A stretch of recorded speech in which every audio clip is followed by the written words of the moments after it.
3월 2일 오늘도 주님의 은혜 가운데 함께하는 삶이 되시기를 바랍니다. 여호수아 9장입니다. 세상의 속임수는 언제나 우리의 눈이 멀도록 너무나도 교묘하게 우리를 미혹합니다.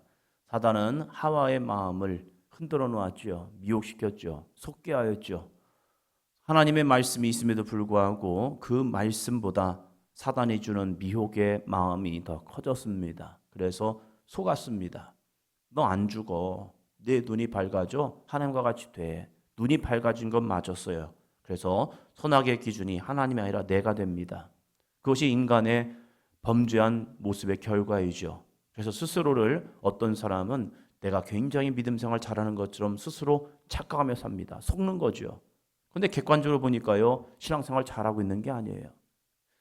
신앙생활이 무엇입니까? 나의 열심이 아니라 주님을 닮아가는 삶입니다.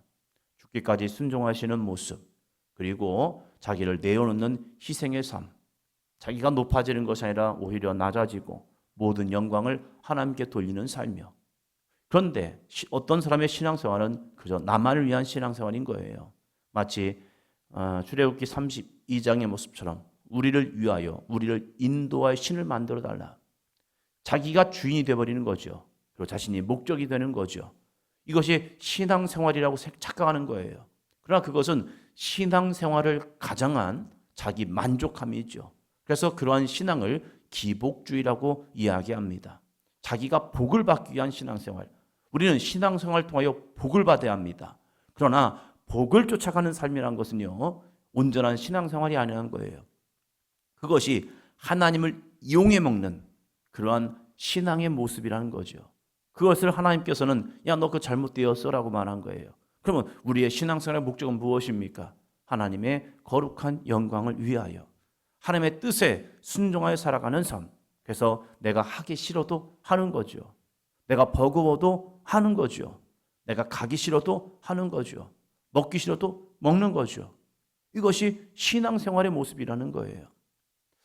교회를 선택함에 있어서 제가 한번 이런 고민을 해봤죠. 제 기질과 성향에는 이 춘천에 처음에 목회자로 와서 부단임자로 와서 사역을 하면서 이제 이곳 저곳의 모습을 보게 되는 거죠. 보면서 춘천에 있는 안디옥 교회 목사님과 중앙교회에 있는 목사님 이 가까이 있으니까 그러면서 은근히 비교가 되더라고요.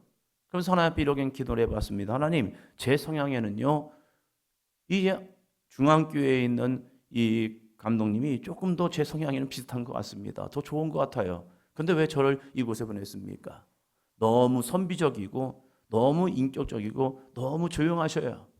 그런데 저는 좀 강하고 좀 세상 말로 좀 센 이런 분들이 괜찮거든요.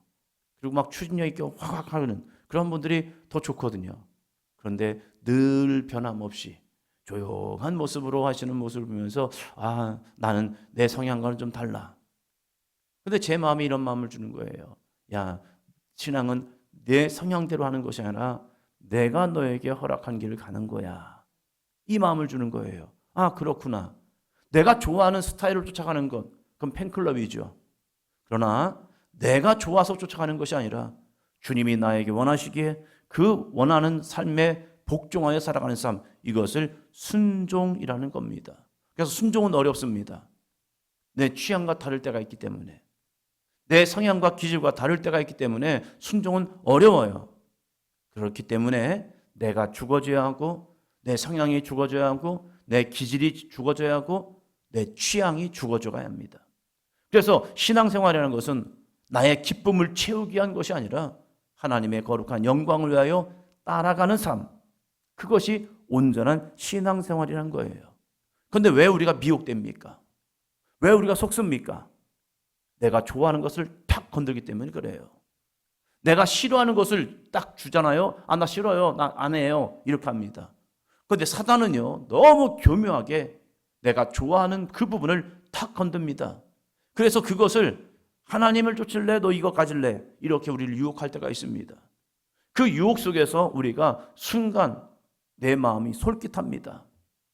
그래서 그래, 이것이 하나님이 나에게 주신 기회인가 보다 라고 찾아가고 있는 거예요. 따라가는 거예요. 그럴 때 우리는 속게 되는 거죠. 물건을 좋아하는 사람은 물건에 속고요. 사람을 좋아하는 사람은 사람에 속고요. 어떤 관계가 좋은 사람은 관계 때문에 속아요. 어떤 사람은 물질이 좋으니까 물질을 쫓아가면서 이것이 하나님이 주신 기회인가 보다 이렇게 따라가는 거예요. 저희 아버지가 한 번은 큰 속아가지고 건강식품을 사오셨더라고요. 그러니까 어머니는 또 노발대발 하시는 거예요. 이걸 왜 사왔냐고. 그랬더니 저희 아버지가 처음에는 저희 작은 아버지 몸이 안 좋으시니까 가서 우리 동생을 좀 사줄까 해가지고 갔는데 쭉 듣다 보니까 자신이더래요. 내 지금 몸 상태와 너무 똑같이 얘기하더래요. 그러면서 이거 먹으면 내가 건강해질 수 있겠네. 처음에는 동생을 사주려다가 갑자기 저희 아버지 마음을 바뀐 거예요. 그래서 일을 저지르고 오신 거예요. 그러면서 이것만 먹으면 내가 더 건강해질 것 같다고. 그러면서 하시는 말씀이 막 뭐라고 하시니까 그럼 내가 일찍 죽기 원하냐고. 그 강수를 둔 거죠. 그럼 나 일찍 죽기 원하냐고. 또 그건 아니잖아요, 또요. 그러니까 어머니가 그냥 속는 셈 치고 그죠? 드시라고. 그러면서 하더라고요. 근데 제가 볼 때에도 아버지 속으신 거예요. 왜 속습니까? 내 성향과 기질 속에 그걸 다 건드려주기 때문에 그래요. 이스라엘 백성들에게 전쟁 그거 쉬운 거 아닙니다. 그런데 한 족속이 여호수아와 백성들의 지도자 앞에 이렇게 나옵니다. 9장 3절입니다. 기본 주민들이 여호수아가 여리고와 아이를 행한 일을 듣고 기본 족속 주민들이 여호수아가 여리고 아이성 뭐 했습니까? 전멸시켰습니다. 완전한 죽음. 살아있는 모든 사람들은 죽여버린 겁니다. 여리고성은 모든 생물과 가축까지 싹 죽였습니다. 그리고 아이성은 사람만 죽였습니다. 이스라엘 군대가 가는 곳 전멸시켰습니다. 그러다 보니까 가나안에 있는 다른 족속들이 이제 빨간 경고등이 들린 겁니다. 그래서 6족속은 그들이 저 이스라엘과 맞서 싸우자 했습니다. 그런데 기본 주민들은 그들이 생각할 때 지금 이 이스라엘 백성들이 나아가는 이 여정을 보니까 모든 걸 다 승리하는 겁니다. 요단강 동편에서도 소식이 들려왔는데 이스라엘이 완전한 승리를 거두었다. 이 여리고성과 아이성에 행한 일도 들어보니까 완전히 전멸시켰다. 그러면 조금 있으면 이 땅도 전멸되겠네. 그럼 살 수 있는 방법이 무엇일까? 기본 주민이 머리를 짭니다. 그래서 꾀를 내었습니다. 4절, 5절입니다. 꾀를 내어 사신의 모양을 꾸미되 헤어진 전대와 헤어지고 찢어져서 기운 가죽 포도주 부대를 나귀에 싣고 그 발에는 낡아서 기운 신을 신고 낡은 옷을 입고 다 마르고 곰팡이가 난 떡을 준비하고 완전히 다 낡아버린 것들. 사신이라면 그래도 좀 품격 있게 가는 것이 맞을 겁니다. 그러나 이 기몬 주민은 자기들이 처량해 보여야 합니다. 불쌍해 보여야 합니다. 먼 곳에서 온 것처럼 여겨져야 합니다. 그래서 먹을 것, 마실 것, 그리고 자신의 신발, 옷까지도 다 낡아 빠진 것을 가지고 옵니다. 그래서 사람들이 딱 볼 때 이들이 사신이라고? 야, 이 무슨 사신이야? 그런데 그 이유가 우리가 멀리서 왔기 때문에 여러분 멀리서 와서 화친 조약을 맺을 이유가 없습니다. 이스라엘 백성들은 가나안을 향한 정복이 그들의 목적이지 먼 곳에 있는 사람들 정복하려 하지 않습니다. 그들과는 하나님께서도 화친해라 싸우지 마 했습니다. 왜? 이스라엘에게 준 땅은 가나안 땅이기 때문에. 그러면 굳이 저 멀리 있는 사람과 화친할 이유가 없습니다. 그러면 그들이 화친 조약을 하여 오면 여호수아와 백성의 지도자들은 우리 화친할 필요가 없어요. 그냥 돌아가세요. 그냥 끝내버린다는 겁니다. 그런데 이들이 자신들을 섬기겠다고 굉장히 저자세로 나옵니다. 그럴 때 이들의 마음은 어떨까?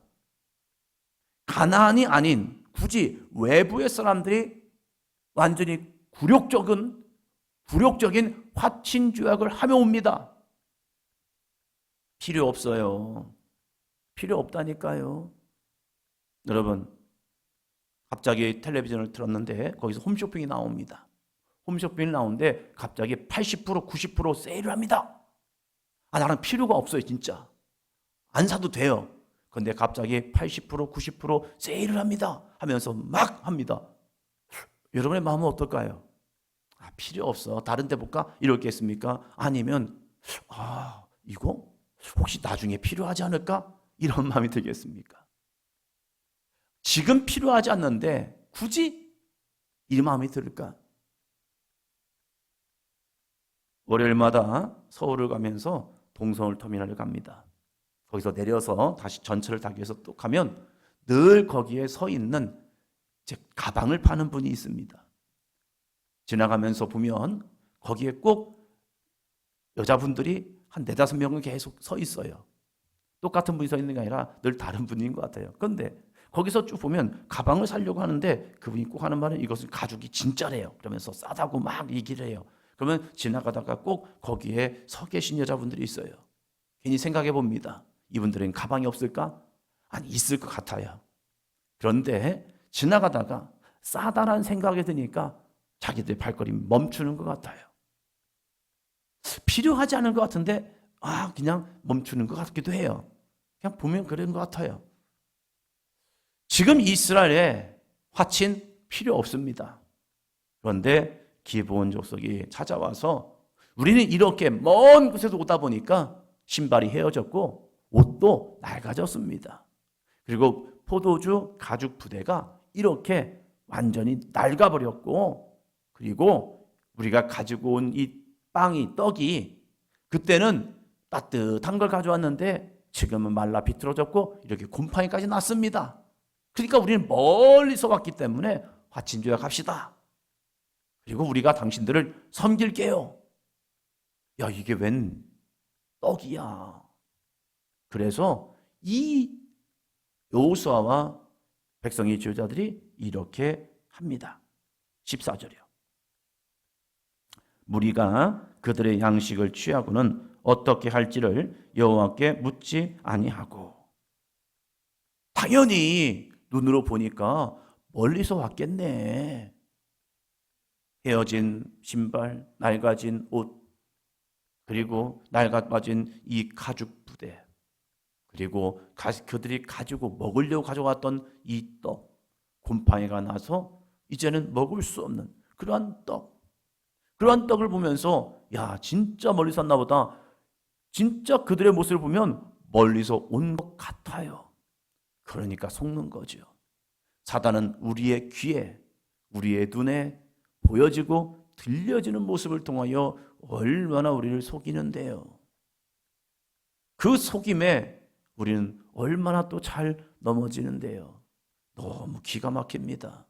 내가 보았고 내가 들려왔기 때문에 그래요. 때로는 자녀들이 저희를 속일 때가 있습니다. 너무 교묘하게 슬슬 속여요. 그러나 허점이 있죠. 늘 속이면 허점이 보여요. 그러면서도 때로는 속아주기도 하고 때로는 혼내기도 하면서 야, 너희들. 근데 아이들도 부모를 알기 때문에 부모의 입맛을 알아요. 그래서 아빠에게는 이렇게 하면, 엄마에게는 이렇게 하면 속지 않을까 이런 생각을 하는 것 같아요. 그래서 때로는 속을 때도 있지만 늘 속임수에는 허점이 있다는 거죠.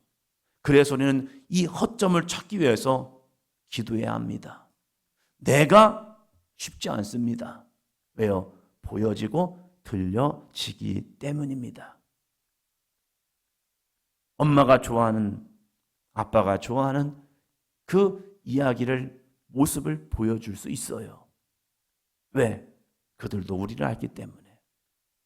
그러나 우리가 영적으로 깨어있지 못하면 어느 날 속아 있는 것을 보게 됩니다. 그래서 우리는 끊임없이 물어야 합니다. 하나님이 기뻐하시는 모습이 무엇일까요? 그냥 이 순간에 알았어 해주는 것이 아니라 이 아이와 나와의 삶에서 내가 지금 신앙생활을 가는 이 모습에서 한 번 더 물어보면 될 거 아닙니까? 한번 따라합니다. 하나님의 기쁨이 무엇일까요? 이래도 되지 않을까? 저래도 되지 않을까? 이것이 아니라 하나님의 기쁨이 무엇일까요? 내가 간절히 원하기 때문에 하는 것이 아니라, 나의 기쁨을 쫓아가는 것이 아니라 하나님의 기쁨이 무엇일까요? 하나님은 이걸 좋아하실까요? 아니면 이걸 좋아하실까요? 이 두 가지의 문제 속에서 하나님이 기뻐하시는 모습이 무엇일까? 그래도 힘들어도 어려워도 때로는 하기 싫어도 하나님의 기쁨이라면 가야지. 그럴 때 우리는 속지 않습니다. 그러나 내가 원하는 것을 딱 주어지니까 이것도 하나님이 응답하셨나 보다 하면서 쫓아가는 경우가 있다는 거예요. 그래서 속는 거란 말이에요. 오늘 나의 삶에는 속고 살고 있는지, 아니면 믿음의 분별력을 가지고 하나님의 기쁨을 향하여 나아가고 있는지 다시 한번 나 자신을 점검하고 우리의 가정을 점검하고 우리의 발걸음을 점검하며 주님의 기쁨 되기를 원합니다. 우리 속담에 돌다리도 어떻게 하라죠? 왜 그래? 그럴 수 있잖아요. 너는 왜 이래? 그럴 수 있지만 아니요. 응답에는 반드시 두드림이 필요하더라고요. 하나님이 주신 응답인지, 아니면 사단이 우리의 마음을 흔들어 놓기 위한 응답인지. 사단도 내가 기도한 것대로 응답할 때가 있습니다. 왜? 나를 하나님과 멀어지게 하기 위해서요. 그래서 그 응답이 하나님의 기쁨인지 나의 만족함인지 그걸 한 번 더 두드려 보시고 한 발짝 한 발짝 주님과 동행하는 저와 여러분의 삶이 되기를 축원합니다.